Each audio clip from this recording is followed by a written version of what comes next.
Hello everyone, வணக்கம். Welcome to my channel. இன்னைக்கு இந்த வீடியோவில் பார்க்க போகிறது ரெசின் கிளாக் மேக்கிங் வீடியோ தாங்க. ஆல்ரெடி தம்ப்நெயிலில் பார்த்துருப்பீங்க. ஸோ அந்த கிளாக்கை எப்படி மேக் பண்ணுறதுன்னு பார்க்க போகிறோம். ஃபஸ்ட்டு சேஃப்டி ப்ரிகாஷனுக்கு தேவையான மாஸ்க் அண்ட் க்ளவுஸ் எடுத்து வச்சுருக்கேன். கூடவே ரெசின் அண்ட் ஹார்ட்னர். இன்றைக்கி நான் எடுத்திருக்கிறது வஜ்ரா எபாக்சி ரெசின் 2:1 ரேஷியோ இருக்கக்கூடிய ரெசின் தான் எடுத்திருக்கேன். 60 கிராம் ரெசினும் 30 கிராம் ஹார்ட்னரும் யூஸ் பண்ணிக்கிறேங்க. இதில் வந்து நிறைய வேரியேஷன் இருக்குது. 2:1, 3:1, 1:1 அந்த மாதிரி. ஸோ அந்த பாட்டிலில் என்ன ஸ்டெப்ஸ் கொடுத்துருக்காங்களோ அதை கரெக்டாக ஃபாலோ பண்ணிங்கன்னா அவுட்புட் கரெக்டாக வரும். ரெசினையும் ஹார்ட்னரையும் கரெக்டாக மெஷர் பண்ணி எடுத்துட்டதுக்கப்புறமா ஸ்லோவாக மிக்ஸ் பண்ணிக்கணுங்க.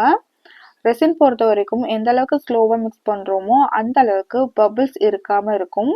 1-2 இருக்குங்க, அது ஒன்றும் ப்ராப்ளம் கிடையாது. ஃபைனலாக பபிள் பஸ்டரோ இல்லை ப்ளோ டார்ச்சோ வச்சு நம்ம க்யூர் பண்ணிடலாம். பட் மிக்ஸ் பண்ணும்போதே ரொம்ப ஸ்லோவாக மிக்ஸ் பண்ணுறது ரொம்ப ரொம்ப முக்கியம். MDF பேஸ் வச்சு நம்ம கிளாக் மேக் பண்ணுறதுனால கொஞ்சம் ஹைட்டாக இருக்கணுங்க. அதனால யூஸ் பண்ணாத கலர்ஸ் இருக்கும் இல்லைங்களா, ஒபாக் பிக்மெண்ட், இதெல்லாமே ஒரே சைஸில் இருக்கும். ஸோ அதை வச்சுட்டு அதுக்கு மேலே நான் MDF போர்டு வந்து வச்சுருக்கேன். MDF போர்டில் வந்து ஒயிட் கலர் அக்ரலிக் பெயிண்ட் வச்சு நான் பெயிண்ட் பண்ணி வச்சுருக்கேங்க. இது எதுக்காக நம்ம பண்ணுறோம்னு வந்து பார்த்திங்கன்னா, நம்ம இப்போ லைட் கலரில் ப்ராஜெக்ட் செய்யும்போது அந்த ப்ராஜெக்டோட ஃபினிஷிங் ரொம்பவே நல்லாயிருக்கும். அதனால தான் நம்ம யூஸ் பண்ணுறோம். நீங்கள் வந்து பார்த்திங்கன்னா டார்க் கலரில் ப்ராஜெக்ட் மேக் பண்ணிங்கன்னா டார்க் கலர் பெயிண்ட் வந்து யூஸ் பண்ண வேண்டியது ரொம்ப முக்கியங்க. நார்மலான மோடில் வந்து எந்த ஒரு ப்ராடக்ட் செய்யும் போதும் அந்த மோட்லேயே வந்து அந்த ரெசின் நின்றோம். ஸோ ட்ரையர் வரைக்கும் அதே ஷேப்பில் தான் அது இருக்கும். பட் MDF போர்ட் பொறுத்த வரைக்கும் அதில் வந்து ஹோல்ட் பண்ணி வைக்கிறதுக்கு எந்த ஒரு எட்ஜ் பார்ட்டும் கிடையாது இல்லைங்களா. ஸோ வந்து நம்ம ஊற்றுற ரெசின் வந்து பேக் சைடில் போய் பேக் சைட்லேயும் அஃபெக்ட் ஆகும். ஸோ வந்து அந்த மாதிரி ப்ராப்ளம் வரக்கூடாது அப்படின்றதுக்காக மாஸ்கிங் டேப் வச்சு செக்யூர் பண்ணிக்கலாம். ஒன்று மாஸ்கிங் டேப் யூஸ் பண்ணலாம், அப்படி இல்லைன்னா லேட்டக்ஸ் இருக்கு இல்லைங்களா, அது யூஸ் பண்ணிக்கலாம். நான் இன்னைக்கு மாஸ்கிங் டேப் வச்சு இந்த பேக் சைடு வந்து நான் செக்யூர் பண்ணிக்கிறேன். அந்த ஹோல்ஸ் இருக்கு இல்லைங்களா, ஹோல்ஸ் பார்ட்லையும் சேம் அதே மாதிரி மாஸ்கிங் டேப் வச்சு செக்யூர் பண்ணிக்கணும். கூடவே சென்டரில் ஹோல்ஸ் இருக்கிறதுனால அந்த ஹோல்ஸ் வழியாகவும் ரெசின் ட்ரிப் ஆகும். ஸோ அந்த ப்ராப்ளமை தடுக்கிறதுக்காக ஒரு இன்விடேஷனை ரவுண்ட் ஷேப்பில் பண்ணிவிட்டு நடுவில் வச்சுருக்கேன். அவ்வளோதாங்க, பேஸ் ரெடி ஆயிடுச்சு. இப்போ வந்து நம்ம ரெசின் வந்து ஆல்ரெடி மிக்ஸ் பண்ணி வச்சுருக்கோம் இல்லைங்களா. இந்த கஸ்டமர் கேட்டிருந்தது பிங்க் கலரில் வேணும்னு சொல்லி கேட்டிருந்தாங்க. நான் வந்து வெறும் பிங்க்லேயே நம்ம கிளாக் மேக் பண்ணும்போது அது அந்தளவுக்கு லுக் வைஸ் நல்லா இருக்காது. ஸோ பிங்க் பேஸில் இருக்கிற கலர்ஸ்லாம் நான் எடுத்திருக்கேன். பிங்க்கும் வயலட், வெறும் கலர்ஸ் கொடுக்கறதோடு மட்டும் இல்லாமல் கோல்டன் கலரில் சின்னதாக ஒரு டச் கொடுக்கும்போது ஃபைனல் ப்ராடக்ட் நல்லா வரும்னு தோணுச்சு. ஸோ அதனால கோல்டன் கலரும் எடுத்திருக்கேன். ஆல்ரெடி மிக்ஸ் பண்ணி வச்சுருந்த ரெசின் அண்ட் ஹார்ட்னரில் நம்ம எடுத்து வச்சிருக்கிற கலர் வந்து மிக்ஸ் பண்ணிக்கிறேங்க. பிங்க் கலர் அதிகமாக இருக்கிற மாதிரியும் பர்பிள் அண்ட் கோல்டன் கலர் கொஞ்சம் கம்மியாக இருக்கிற மாதிரியும் இருந்தால் போதுன்றதுனால பர்பிள் அண்ட் கோல்டன் கொஞ்சம் கம்மியாகவும் பிங்க் கலர் வந்து கொஞ்சம் அதிகமாகவும் எடுத்துக்கிறேன். பிங்க் கலர் நல்லா பர்ஃபெக்டாக மிக்ஸ் பண்ணி வச்சுட்டேங்க. பிங்க் கலர் கொஞ்சம் பிரைட்டன் பண்ணலாம் அப்படின்றதுக்காக ஒரு 2 சொட்டு போல் ஆல்கஹால் இங்க் ஆட் பண்ணேன். பட் டோட்டலாக கலர் சேஞ்ச் ஆகி அது கனகாம்பரப்பூ கலரில் மாறிடுச்சு. நான் நினச்சது வந்து பார்த்தீங்கன்னா ஒரு டார்க்கன் ஆகும்னு நினச்சேன். பட் அது வந்து டோட்டலாகவே கலர் சேஞ்ச் ஆகி கனகாம்பர பூ கலரில் வந்திருந்தது. சரி இருக்கட்டும் பார்த்துக்கலாம்னு சொல்லிட்டு ஒரு பக்கம் வச்சதுக்கப்புறமா பர்பிள் அண்ட் கோல்டன் கலர் நல்லா மிக்ஸ் பண்ணிக்கிட்டேன். தேவையான கலர் மிக்சிங் எல்லாம் முடிச்சதுக்கப்புறமா ஃபர்ஸ்ட் நம்ம ஆல்ரெடி மிக்ஸ் பண்ணி வச்சுருந்த பிங்க் கலர் வந்து MDF போர்டில் ஆட் பண்ணிக்கிறாங்க. பட் வந்து என்ன ஆச்சுன்னா ஃபர்ஸ்ட் டைம் அப்படின்றதுனால ரெசின் வந்து ரொம்ப கம்மியாக மிக்ஸ் பண்ணிட்டேன். ஸோ அகெயின் வந்து நான் ரெசின் அண்ட் ஹார்டர் மிக்ஸ் பண்ணியிருந்தேன். So second time resin and hardener mix பண்ணதுனால கரெக்டான பிங்க் கலர் ஆட் பண்ணி நல்லா மிக்ஸ் பண்ணிவிட்டு நான் ஆட் பண்ணியிருந்தேங்க. பிங்க் கலர் ஆட் பண்ணி நல்லா ஸ்ப்ரெட் பண்ணிட்டதுக்கப்புறமா பர்பிள் கலர் மிக்ஸ் பண்ணி வச்சுருந்தோம் இல்லைங்களா, அதையும் நான் ஆட் பண்ணிவிட்டு MDF போர்டில் எல்லா பக்கமும் படுறது மாதிரி ஈவனாக ஸ்ப்ரெட் பண்ணி விட்டுறணும்.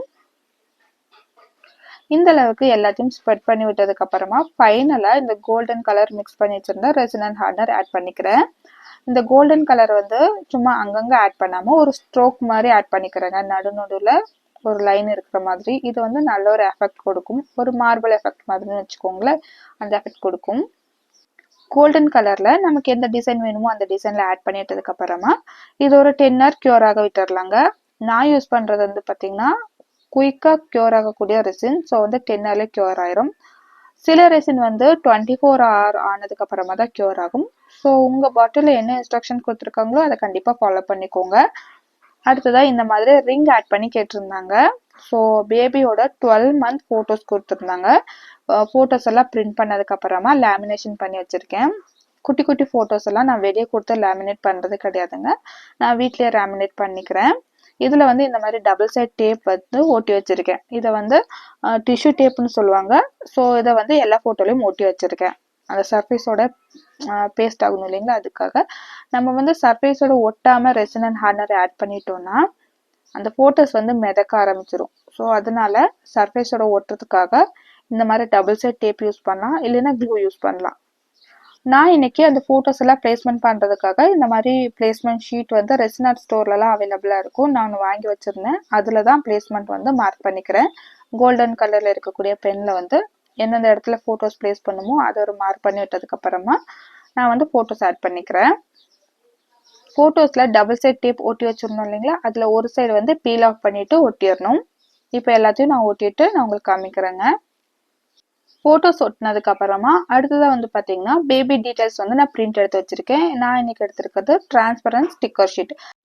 பேபியோட நேம், டேட் ஆஃப் பர்த், இந்த மாதிரி டீட்டெயில் எல்லாம் என்னென்ன டீட்டெயில் தேவையோ அந்த டீட்டெயில் எல்லாம் கொடுத்துருந்தாங்க. அதை வந்து நம்ம பிளேஸ் பண்ணிக்கலாம். ஸோ எந்த இடத்துல வைக்கணும்னு பார்த்துட்டு எல்லாத்தையும் ஒட்டிக்கலாங்க.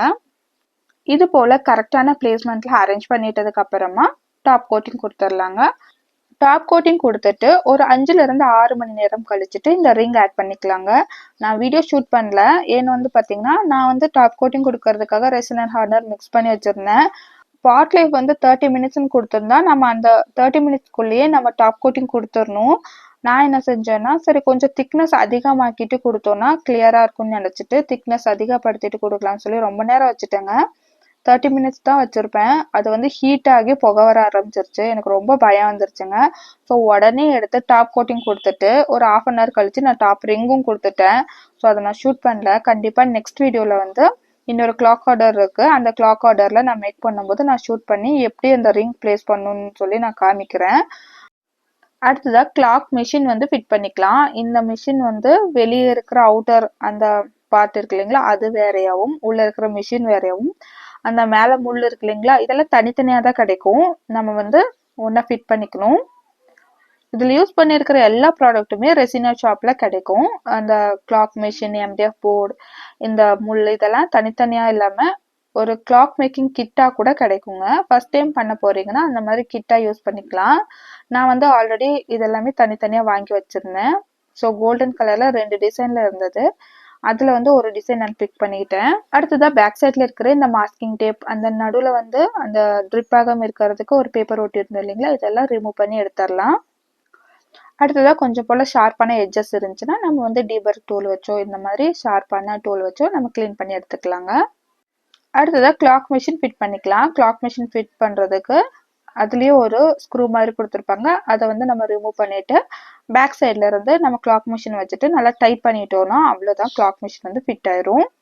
அந்த ஸ்க்ரூவை டைட் பண்ணுறதுக்கு இந்த மாதிரி டூல் வேணால் நம்ம யூஸ் பண்ணிக்கலாங்க. இது ரொம்ப முக்கியமானு கேட்டால் கண்டிப்பாக கிடையாதுங்க. நம்ம வந்து கட்டிங் பிளேயர் இதை வச்சு கூட டைட் பண்ணிக்கலாம். என்கிட்ட இருந்தது, ஸோ நான் யூஸ் பண்ணிக்கிறேன். இது போல் நல்லா டைட் பண்ணி விட்டதுக்கு அப்புறமா நம்ம வந்து அந்த கிளாக் முள் இருக்கு இல்லைங்களா, அதை வந்து சேர்த்துக்கலாம். ஃபர்ஸ்ட் வந்து ஹார்ஸ் காட்டும் இல்லைங்களா, அது ஆட் பண்ணிக்கிறேன். நெக்ஸ்ட் ஒன்று வந்து பார்த்தீங்கன்னா மினிட்ஸ், அந்த முள் ஆட் பண்ணிக்கிறேன். ஃபைனலாக வந்து செகண்ட்ஸ் முள். இந்த மாதிரி தான் ஆர்டரை ஆட் பண்ணிக்கணும். ஸோ தேர்ட் ஒன்று ஆட் பண்ணும்போது அதில் ஒரு ஹோல்ஸ் இருக்கும். கரெக்டாக அந்த ஹோல்ஸில் ப்ளேஸ் பண்ணிட்டோன்னா அது வந்து கரெக்டாக நின்றுங்க. ஃபைனலாக இந்த அக்ரலிக் ரிங்கில் வந்து பார்த்திங்கன்னா ஒரு டிரான்ஸ்பரண்ட்டான பேப்பர் ஒட்டியிருப்பாங்க. அதை வந்து பீல் ஆஃப் பண்ணிட்டோன்னா ரொம்ப ரொம்ப சூப்பரான கிளாக் ரெடி. இது வந்து பார்த்திங்கன்னா செல், நார்மலான செல் இருக்கு இல்லைங்களா, அதில் வந்து ரன் ஆகுங்க. நான் செல் ஆட் பண்ணதுக்கப்புறமா காமிக்கிறேன். பாருங்கள் ஓடுது. இந்த கிளாக் வந்து முழுக்க முழுக்க கஸ்டமைஸ் செஞ்சு கஸ்டமர் வாங்கியிருந்தாங்க. இதே மாதிரி நீங்களும் கஸ்டமைஸ் பண்ணி கிளாக் வாங்கிக்கலாம். இந்த மாதிரி கிளாக்லேயே நீங்கள் பேபி திங்ஸ் ப்ரிசர்வேஷன் பண்ணிக்கலாம். ட்ரை ஃப்ளார்ஸ் இருக்கு இல்லைங்களா, அதையும் ப்ரிசர்வ் பண்ணிக்கலாம். இந்த மாதிரி கிளாக் இல்லாமல் நார்மலாக ஒரு பர்த்டேக்கோ இல்லை வெட்டிங் ஆனிவர்சரிக்கோ கிஃப்ட் கொடுக்குற மாதிரி பண்ணி கொடுக்க சொன்னாலும் பண்ணி கொடுத்துட்ருக்கோங்க. ரொம்ப ரொம்ப முக்கியமாக பிரஸ்ட் மில்க் ப்ரிசர்வேஷன் அவைலபிளாக இருக்குது. ஸோ உங்களுக்கும் தேவைப்பட்டால் ஸ்க்ரீனில் தெரிகிற வாட்ஸ்அப் நம்பருக்கு காண்டாக்ட் பண்ணுங்கள். உங்களுக்கு எந்த டிசைனில் வேணும்னாலும் எந்த மாதிரியானாலும் கஸ்டமைஸ் செஞ்சு கொடுத்துட்ருக்கேன். ஓகே, இந்த வீடியோ வந்து பார்த்தீங்கன்னா இப்போ தான் ரெசின் ஆர்ட் ஸ்டார்ட் பண்ணணும்னு நினைக்கிறவங்களுக்கு ரொம்பவே யூஸ்ஃபுல்லாக இருந்திருக்கும்னு நான் நம்புகிறேன். இல்லை ரெசின் ஆர்ட் பண்ணணும்னு நினைக்கிறவங்களுக்கும் ஒரு ஐடியா கிடைச்சிருக்கும்னு நான் நம்புறேங்க. ஏதாவது உங்களுக்கு இதே மாதிரியான ப்ராடக்ட் வேணும்னா ஸ்க்ரீனில் தெரிய வாட்ஸ்அப் நம்பருக்கு காண்டாக்ட் பண்ணுங்கள். நெக்ஸ்ட் வீடியோவில் சந்திக்கலாம். Bye friends.